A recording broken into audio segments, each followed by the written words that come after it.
Today we're looking at Porsche when they completely lose the plot. Supercars, race cars with license plates, and concepts that exist purely to scare other manufacturers. Buckle up, quite literally. Subscribe if you enjoy watching engineers ignore common sense, and let's get into it. Starting with the Porsche Mission X. Yes, I know, we are starting off with hypercars. But come on, if I did a video on hypercars from Porsche, this video would probably be 1 minute long. So what you see is what you get. Anyway, when most people think about the future of supercars, they imagine flying cars or vehicles that run on unicorn tiers. But Porsche took one look at the electric revolution and said, hold my beer, we're going to build something that makes a Tesla look like a golf cart. The Mission X represents Porsche's vision of what happens when you take everything they've learned from decades of supercar development and throw it into the electric age. This isn't just another concept car destined to collect dust in a museum. This is Porsche's declaration that even when the world goes electric, they're still going to be the ones setting lap records and making grown men weep tears of joy. The Mission X concept emerged from Porsche's realization that their next flagship supercar needed to be something extraordinary, even by their own ridiculous standards. Unveiled in June 2023 as a potential successor to the 918 Spyder, this all-electric hypercar concept promises a 1-to-1 power-to-weight ratio that would make physics professors question everything they thought they knew about automotive engineering. Porsche claims this beast will feature a 900-volt architecture with the battery mounted behind the seats, because apparently regular placement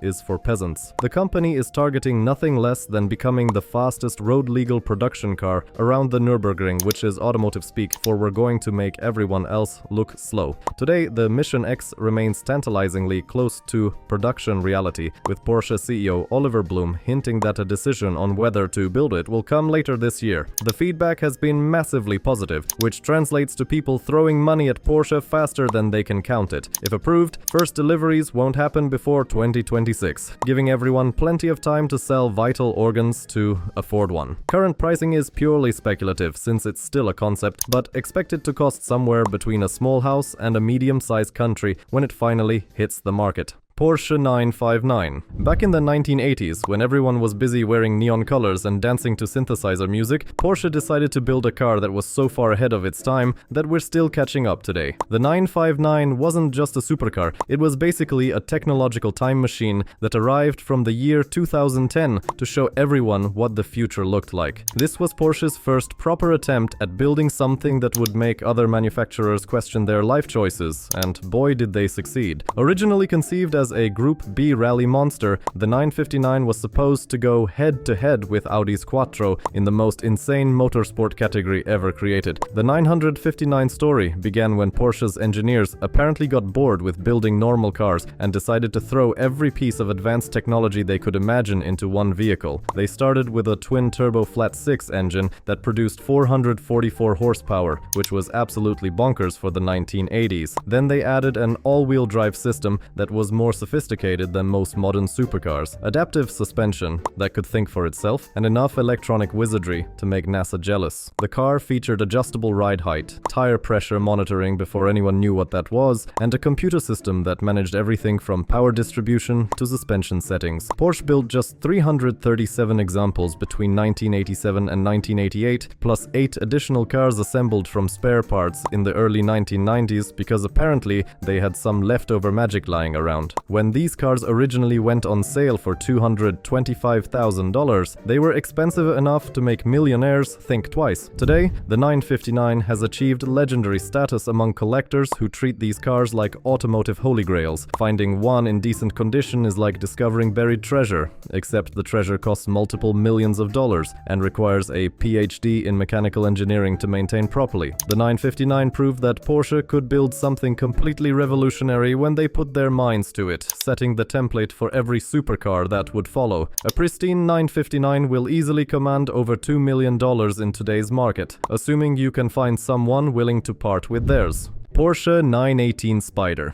Just when everyone thought hybrid technology was only good for making boring economy cars that put you to sleep, Porsche showed up with the 918 Spyder and said, watch this. This hybrid hypercar didn't just rewrite the rulebook, it threw the old rulebook in the trash and set it on fire while doing a burnout. The 918 Spyder represented Porsche's answer to the question nobody was asking. What happens when you combine a screaming V8 engine with electric motors and enough German engineering to power a small spacecraft? The result was something that could embarrass supercars, costing twice as much while sipping fuel like a responsible adult when needed. The 918 Spyder project began when Porsche's engineers realized that the future of supercars wasn't just about more horsepower, but about smarter horsepower. They took a 4.6-liter V8 engine that produced 608 horsepower and thought that's cute, but what if we add electric motors? The result was a combined output of 887 horsepower and 944 pound-feet of torque that could launch this hybrid rocket from 0 to 60 in just 2.5 seconds. The car featured a plug-in hybrid system with electric motors on both axles, active aerodynamics that made the car look like it was thinking, and enough carbon fiber to build a small airplane. Porsche limited production to exactly 918 units because they apparently have a sense of humor about their naming conventions. Each car took weeks to hand build at Porsche's specialized facility, where technicians probably needed therapy after dealing with the complexity of integrating all these systems. Today, the 918 Spyder is remembered as the car that proved hybrid technology could be absolutely bonkers rather than just boring. It set a Nürburgring lap record that stood for years, proving that electric assistance could make cars faster rather than just more efficient. The 918 Spyder showed the automotive world that the future didn't have to be boring. It could be terrifying in all the right ways. Current market values for a 918 Spyder range from $1.5 to $2 million,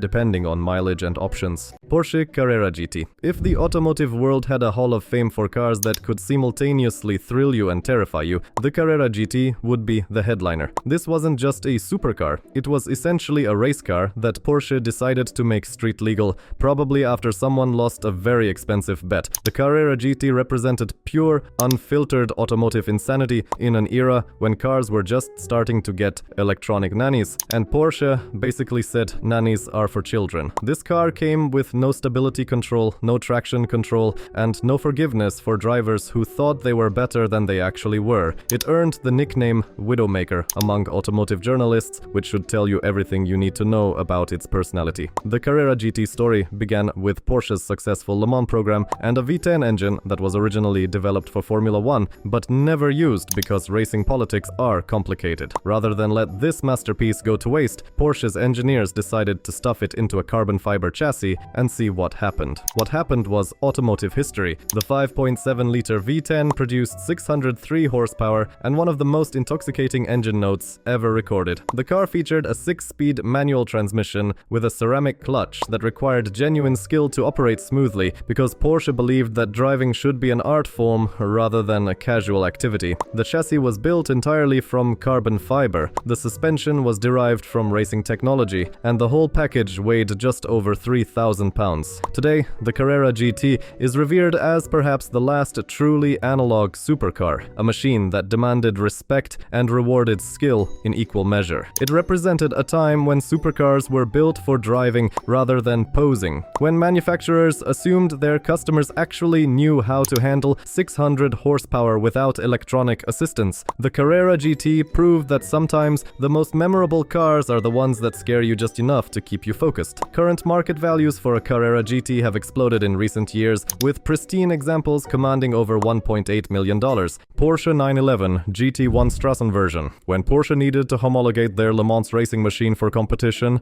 they faced a simple requirement: build at least 20 road-going versions. What they created was essentially a race car with license plates, turn signals, and just enough creature comforts to technically qualify as street legal.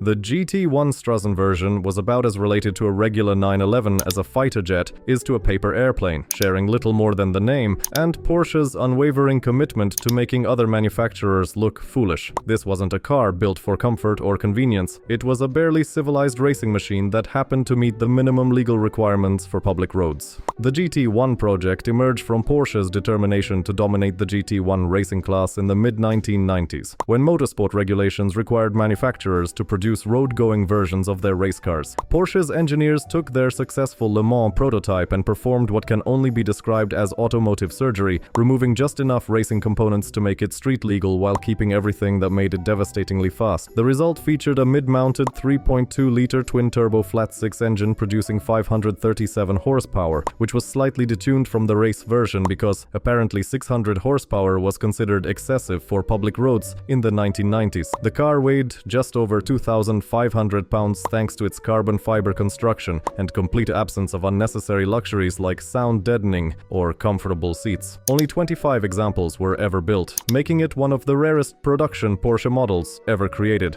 Today, the GT1 Straßenversion is regarded as the holy grail of Porsche collecting, representing the closest thing to a pure race car that normal humans can legally drive on public streets. The few examples that surface at auction command astronomical prices, with collectors treating them like automotive artifacts from an era when manufacturers could get away with selling barely disguised race cars to the public. Current market values for a GT1 Straßenversion range from $5 to $8 million, assuming you can find an owner willing to part with theirs. Porsche 911 GT3 RS. You TikTok boys are probably drooling and eating at your screens from just hearing those words, and honestly, rightfully so. The GT3 RS represents what happens when Porsche's engineers are given unlimited coffee and told to make the most focused track machine possible while still maintaining the pretense of being a road car. This isn't just a 911 with some aerodynamic bits stuck on, it's a completely reimagined interpretation of what a sports car should be when weight reduction becomes a religious obsession and lap times matter more than comfort.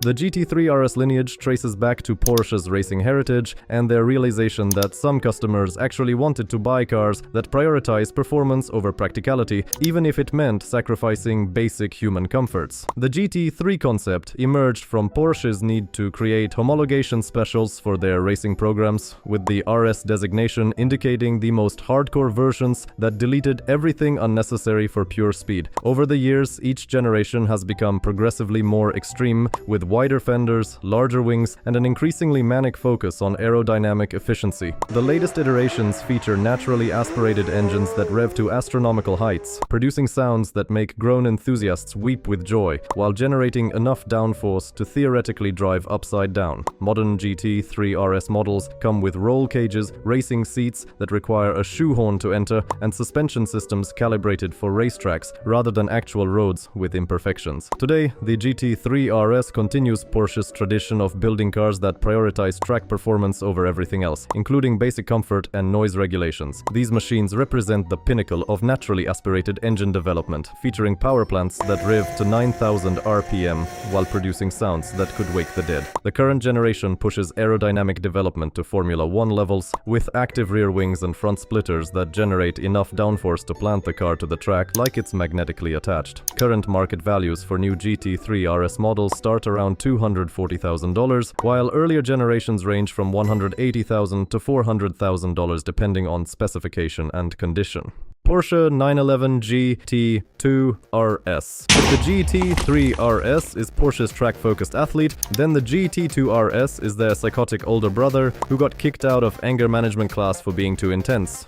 This car represents what happens when Porsche's engineers decide that naturally aspirated engines are for weaklings, and turbocharging is the only path to automotive enlightenment. The GT2 RS takes everything extreme about the GT3 RS and adds twin turbochargers, more power, and a complete disregard for driver safety or comfort. This isn't just a fast car, it's a barely controlled explosion on wheels that requires genuine courage to drive at its limits. The GT2 lineage began with Porsche's desire to create the ultimate expression of turbocharged 911 performance, combining the lightweight philosophy of their RS models with enough horsepower to power a small village. Early GT2 models earned reputations as widowmakers, cars that would punish any driver mistake with immediate and violent consequences. The RS versions took this concept even further, adding more power, less weight, and aerodynamic packages that generated enough downforce to keep these monsters pointed in the right direction. The latest GT2 RS produces 700 horsepower from its twin turbocharged flat-six engine, launching this rear-wheel drive missile from 0 to 60 in just 2.7 seconds while generating enough heat to melt nearby objects. The car features extensive use of carbon fiber,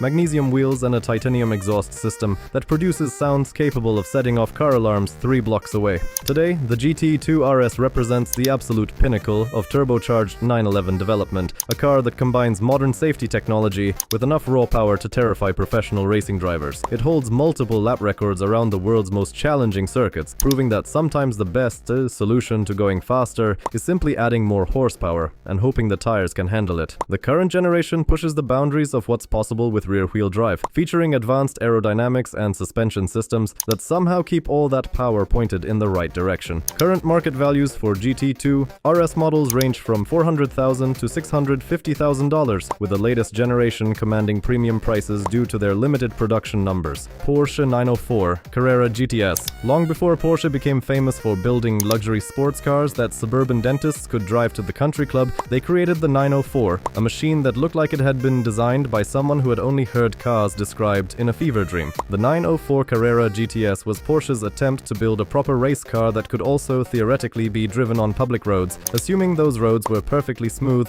and you didn't mind sitting 2 inches off the ground while staring at other drivers' ankles. This fiberglass-bodied wedge represented Porsche's early experiments in building cars that prioritized aerodynamics over conventional beauty, resulting in something that looked more like a spacecraft than a traditional car. The 904 emerged in the mid-1960s when racing regulations required manufacturers to build a minimum number of road-going versions to qualify for competition, leading Porsche to create what was essentially a race car with minimal concessions to street legality. The car featured a fiberglass body mounted on a steel chassis with a flat 4 engine mounted behind the driver because conventional layouts were apparently for people who lacked imagination. Only 106 examples were ever built, with most spending their lives on racetracks rather than public roads because driving one daily would have required the patience of a saint and the spine of a professional stuntman. The 904's racing pedigree was impressive, with victories at major endurance races and a design that influenced Porsche's future mid-engine sports cars. Today, the 904 Carrera GTS is revered as one of Porsche's most important historical models, representing the bridge between their early sports cars and the mid-engine supercars that would follow decades later. These rare machines are treated like automotive art pieces, with collectors paying astronomical sums for the privilege of owning a piece of Porsche racing history. The 904's influence can be seen in every subsequent Porsche race car, establishing design principles that continue to define the brand's approach to motorsport. Current market values for 904 Carrera GTS models range from $1.8 to $2.5 million,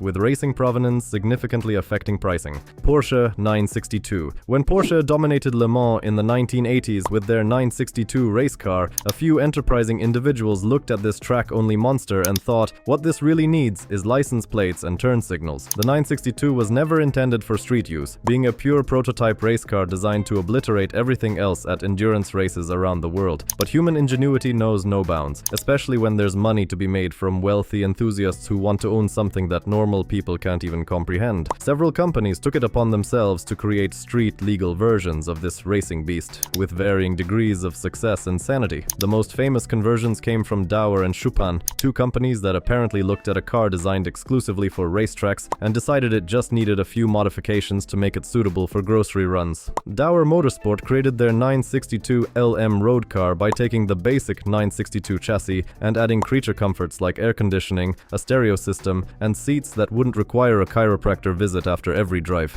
Chupin took a different approach with their 962 CR, creating what was essentially a race car with just enough modifications to fool government inspectors into believing it was street legal. Both versions featured the 962's turbocharged flat-6 engine producing around 600 horsepower, which was enough to launch these carbon fiber missiles from 0 to 60 in under 4 seconds while generating sounds that could trigger car alarms in neighboring zip codes. Today, these street-legal 962 variants represent some of the rarest and most extreme road cars ever created, existing in a bizarre space between race car and street machine that satisfies neither requirement particularly well. They're too compromised for serious racing and too extreme for comfortable road use, making them perfect for the type of collector who enjoys owning things that are completely impractical but absolutely unforgettable. Current market values for street-legal 962 variants range from $1.5 to $2.8 million, with Dauer examples typically commanding higher prices due to their slightly more refined road manners. Porsche 917. The 917 was Porsche's ultimate expression of racing dominance in the early 1970s, a car so successful at Le Mans that it fundamentally changed how prototype racing worked, and so extreme that it scared professional racing drivers who made their living going fast for money. This wasn't just a race car, it was basically a rocket ship with wheels that happened to be shaped vaguely like an automobile, featuring aerodynamics that could generate enough downforce to theoretically drive on the ceiling and engines that produced sounds capable of waking the dead. The idea of making a street-legal version of this track monster was so absurd that only a handful of examples were ever attempted, created by people who clearly had more money than sense and a complete disregard for personal safety. The few street-legal 917 conversions that exist represent the ultimate expression of automotive insanity, taking a car designed exclusively for professional racing drivers and adding just enough modifications to technically qualify as road legal while maintaining everything that made it completely terrifying. These conversions typically featured slightly detuned versions of the 917's flat 12 engine, which still produced enough horsepower to power a small aircraft while generating heat levels that could melt nearby objects. The cars retained their racing chassis, minimal bodywork, and complete absence of creature comforts, because apparently the type of person wealthy enough to commission a street-legal 917 wasn't concerned with trivial matters like comfort or practicality. Today, street-legal 917 variants exist as automotive unicorns, so rare and extreme that their very existence seems like automotive mythology rather than reality. They represent the absolute pinnacle of what's possible when engineering expertise meets unlimited budgets and a complete disregard for conventional wisdom about what constitutes a reasonable road car. These machines serve as rolling reminders of an era when racing cars were built to be as fast as possible rather than as safe as possible, when manufacturers assumed their drivers were professionals rather than enthusiastic amateurs. Current market values for street-legal 917 conversions are essentially impossible to determine due to their extreme rarity, but estimates suggest they would command $8 to $12 million if one ever appeared at auction. And that concludes this breakdown on the car brand that never breaks down. If you liked this video, feel free to check out this video on screen. Be sure to subscribe for more car breakdowns and comment which Porsche you think is the most unhinged. Thanks for watching and drive safe.